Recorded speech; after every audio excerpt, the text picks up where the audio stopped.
Hi, my name is Vitaly Dzhitenov. I work on Bloomberg message queuing system product that we call BlazingMQ. This is recently open sourced. And today's presentation is about some key decisions that we made for attaining high performance and high throughput of this product. Our agenda today is going to be very brief BlazingMQ overview and some quick look at distributed architecture. And the main focus would be the key performance related ideas that we did. Then we'll look at broker architecture, and we consider one of the fixing bottlenecks efforts that we made in the past. So let's start with an overview of the BlazingMQ. BlazingMQ is message queue which can be viewed as a mailbox where a producer can post a message and consumer can pick up a message at a later time in its own pace. So there could be multiple producers, multiple consumers. The most important fact about this is physical decoupling and temporal isolation between actors. So producer and consumers do not have to be at the same time in the same place. Producer can post message and walk away. One of the most important characteristics of any message queue is guarantees. For example, the acknowledgement is guaranteed in BlazingMQ, meaning that once producer receives acknowledgement from the system takes responsibility of delivering the message. And that means that we guarantee there is no data loss, which is requiring message persistence and replication. And in the case when some scenarios happening in the system, like data network congestion or crashes or network problems, we handle those scenarios seamlessly for consumers. So we provide high availability. Message is available even if there is adversaries happening in the system. And the message queue can be viewed as transport abstraction. So you don't have to worry about creating sockets, opening sockets, making API calls, blocking, non-blocking.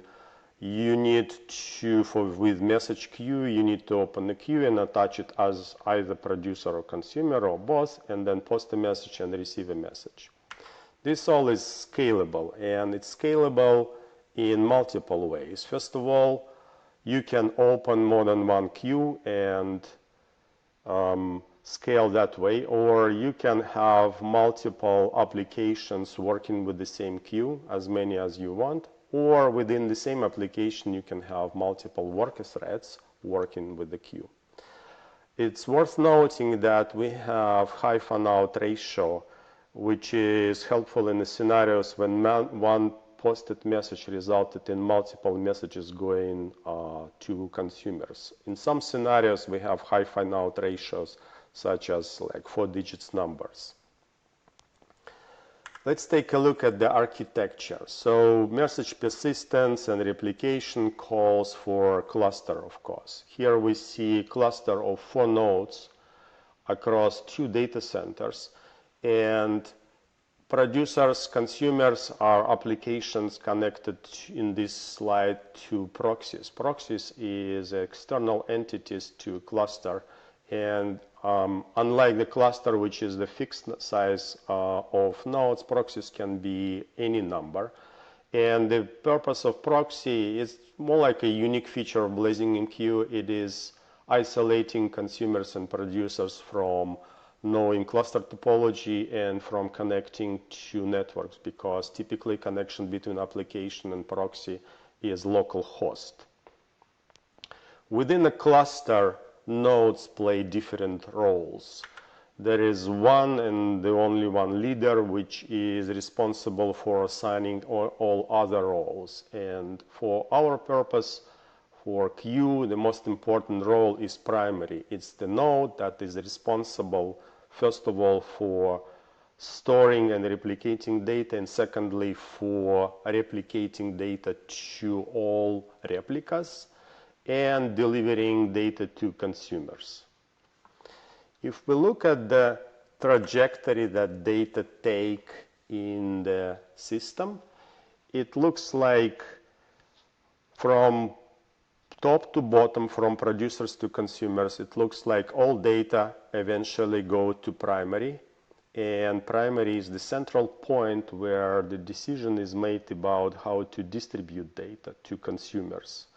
So the first half is put messages. We need this terminology for later slides. And the second is pushes. So put is something that delivered to primary, and pushes is something that primary delivers to consumers. And here on this slide you can see the fan-out ratio decision that we made at BlazingMQ, which is we do the fan-out as late as possible. BlazingMQ at Bloomberg is about 8 years old. It is being extensively used internally. We have at probably any given moment over 55,000 queues running, which is processing billions of messages and terabytes of data every day. The latency, which is the main focus of this presentation, is typically single-digit millisecond. And the throughput depends on what kind of queue we're talking about. For example, if we talk about no persistence queue, which is at most once guarantee, it's about 600,000 messages per second. If we talk about persistent queue at least once guarantee, this is about 150,000 messages per second, but this is greatly depend on the scenario. Here we have 10 persistent queues, and the median is 1.4 milliseconds. But all the scenarios that are we have tested, you can find at this link, which is having different 10 queues, 1 queue, 100 queues, various modes of distribution. In order to arrive at low latency numbers, right, we need to make some decisions starting with architecture and design, right, that are performance critical. So those decisions are, first of all, actor-thread model, which is a decision about how we organize threads in multi-threaded application. We do recognize that any data processing within message queue can be viewed as a pipeline, which can be broken into multiple segments. So in order to minimize contention, data contention between threads, we can recognize that each loosely coupled segment, we can encapsulate it as an actor, and that way each actor instance is pretty much single-threaded. There is no data contention, and data travels from actor to actor. We're going to focus on that extensively in the next slides. Another decision that we make for performance and high bandwidth is batching, of course. So before we go to network, we do the batch, and we minimize the calls to the network if network is busy. We're going to cover that in the next slides. And then we have memory and object pools, of course, where there is no need to allocate object every time. The object can be reused. We use polymorphic allocators, which assist us in controlling and managing memory distribution. Also, there is no data copying, which means that once data arrive at network layer, the memory allocated for data and the same memory is used throughout the message processing. So let's take a look at what actors we deal with. We recognize 3 different kinds of actors: client, queue, and cluster. So the responsibility of client is interacting with clients. It's reading and writing, and then it is responsible for doing statistics and validation of data before doing anything else. And after that, the main point of that is to look up the queue, which is the central point of data processing, where we do storage and replication, and we do the data routing, meaning that we need to select which consumer should receive this message, and we decide how to distribute that. That's all happening at the queue. And then when queue wants to talk to a cluster, or to receive or write data from the cluster, then we have another actor, that is cluster, which is responsible for managing cluster nodes, and it is responsible for cluster health, meaning that if something happens in the cluster, we can handle this scenario by reassigning the role of troubled broker to another broker, so that can be taken over. Meaning that the cluster is the one who knows which node currently is the primary one, which is important in order to reach proper queue. And of course, cluster does the queue lookup, of course, too, because when cluster receives data, it needs to understand which queue this data is going to. In this way, it's similar to the client. So client talks to clients and cluster talks to cluster. So those three actor types, and of course there could be multiple instances for each actor. For example, for each client there is a separate instance. For each queue there is a separate instance of queue, and for each cluster there is a separate instance of clusters. Let's look at how actor model look in a cluster. Let's consider 3 nodes, primary, replica, and 2 replicas, and 2 proxies connected to replicas. And we produce data from producer to primary using put messages, and they travel through proxy to replica to primary, and the primary is where decision about distributing data made, and that is resulted in the push messages that go to replica, to proxy, and to consumer. So inside each node we do see those 3 actors, client, queue, and cluster. So when proxy receives the data, it's a client instance, and then it needs to locate queue instance, and that queue instance realizes that it needs to reach primary, for which it goes and talks to cluster instance. The same pretty much happens in every other node.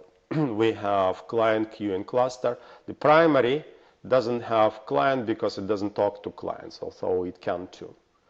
So then on the way from primary to consumers, we're talking about push messages that go from primary to replica, and from replica to proxy and to consumer. How is it working internally? We have this piece of infrastructure we call event dispatcher. This event dispatcher is responsible for orchestrating work between different dispatcher client types. So if we consider again client, cluster, and queue, those 3 types. Each type is associated with a thread pool and event pool, where we allocate and reuse events. So thread pool is a loop that is processing events posted to a single consumer queue attached to the thread. That single consumer queue can be made lockless, because we know there is only one single consumer and multiple producers. Now, when one client, let's say one dispatcher client, let's say of a type of a client, wants to talk to a queue and it received a message for this queue, it needs to locate the thread, the processor for that particular queue, and post an event into that processor. And then queue thread would pick it up and process. This is how interaction between different client types is done. Let's switch gear and talk about batching that we have. So we have to do batching for every data type, which we have about 4 or 5 different message types, replication, acknowledgements, confirmations, and each type is a batch builder that is responsible for accumulating data and flushing it to network upon certain conditions. So first of all, this is typical nailing. So we have size limit, or we have an idleness detection, at which case we can say, okay, we can flush it more or less frequently. What's interesting is that we also have to do something like we call intelligent batching decisions, meaning that the size limit upon we flush is not fixed but adjustable, and it's adjustable based on the condition of the system. It can be made more or less. Another interesting factor here is that we have interdependent flushing, meaning that flushing on one type requires flushing of another type, and we need to be conscious about what we do with different types. Let's consider how it works altogether. So let's say that we have proxy talking to primary and primary talking to replica. Inside proxy we can see the same three clients. Right now we also see a block responsible for talking to network channel. This is where the batching is done for the network, and then we have batching for each different message type. In this particular case, it's pretty much only put type. And then also you can see that those queues in between different dispatcher clients, they are event dispatcher queues, and this serves as some kind of a batching as well. So it's more interesting on the primary side, because on the primary side we have a central point where queue dispatcher client instance needs to make a decision about where to send the data to which consumer. So it does the routing, it converts put into push in some way, but also it needs to do the replication. So when the replication happens, right, it reaches replica, which is responsible for storing it and acknowledging the replication. So in a way here, what's happening in the queue, we have a fork. It's a logical fork, because we need to do two things. We need to do the replication and we need to do the push. And those two things are exactly interdependent, because you cannot do the push until you do the replication, because when primary sends message to replica, it doesn't send the entire data, only sends the ID to replica, because replica is supposed to have data already on the disk. So then we need to make sure that when we do the push, push flush, we already have the replication flush, and then when we do replication flush, we want to do the push flush. So there is interdependency here and some intelligence in when queue decides to do that. And then let's switch gear once more, and then let's take a look at the return to actor model and take a look what happens with the actor model in certain scenarios. Let's consider again three actors: client, queue, and cluster. And let's say that we're talking about one client, one queue, one cluster, and data travels from client to queue to cluster. So everything is simple and works beautifully. Now let's say that in the same cluster there is another queue with another client attached to it, and that means that the same instance of a cluster now serving two queues, which is perfectly normal. This is a standard scenario. But then notice that the load on the cluster is now double, and if we keep adding queues and clients, then we can see more and more load on the cluster. Now in some scenarios, for example, when we're talking about high number of queues in the same cluster with a high throughput, it's a problem. Okay, so what is the solution for the problem? The main idea behind the solution is separating control and data planes. We recognize that all data traveling through message queue is either control or data. Control data meaning that it's like something that establishes queue and changes queue state, also changing the cluster state, like opening, closing queue, or changing the role on a node, changing primary, for example. And the data plane is where we send actual data, all those puts and push messages. And the main idea is that we identify that congestion, that bottleneck happens exactly on the data plane. So we keep cluster out of data plane, and we need to leave it on the control plane because that's important. Cluster plays important roles there on the control plane. How do we do that? We need to take over all work that's happening in the cluster on the data plane and do it in the queue actor instead, which is not a bottleneck, which we have multiple instances of. So we need to take over context, statistics, and validation work from the data plane on the cluster to data plane on the queue.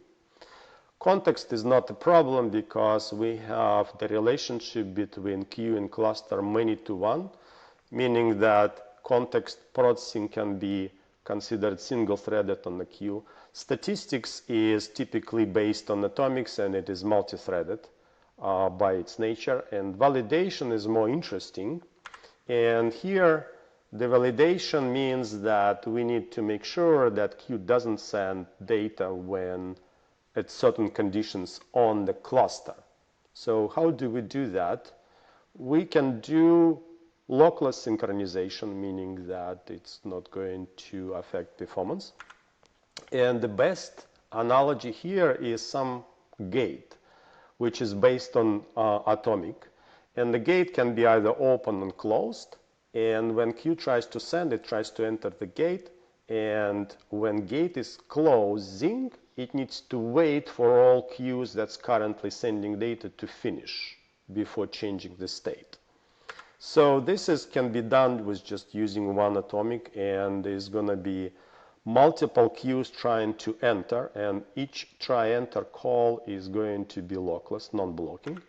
And there's going to be one single authority that is either opening queues or closing queues. And it's interesting that open queue is lockless and not blocking, but close cannot be done non-blocking because close needs to wait for all currently entered queue to leave while preventing new queues to enter. So again, this can be done using just atomic int and atomic increments, decrements.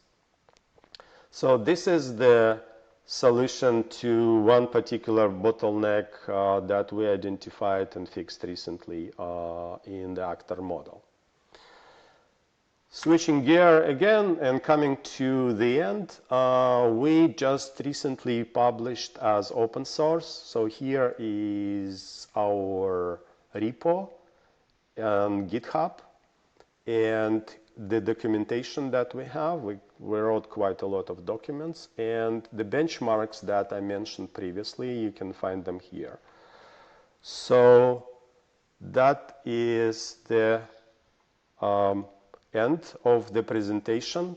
Thank you very much for attending, and please let's connect, and we would like to hear from you. Thank you again.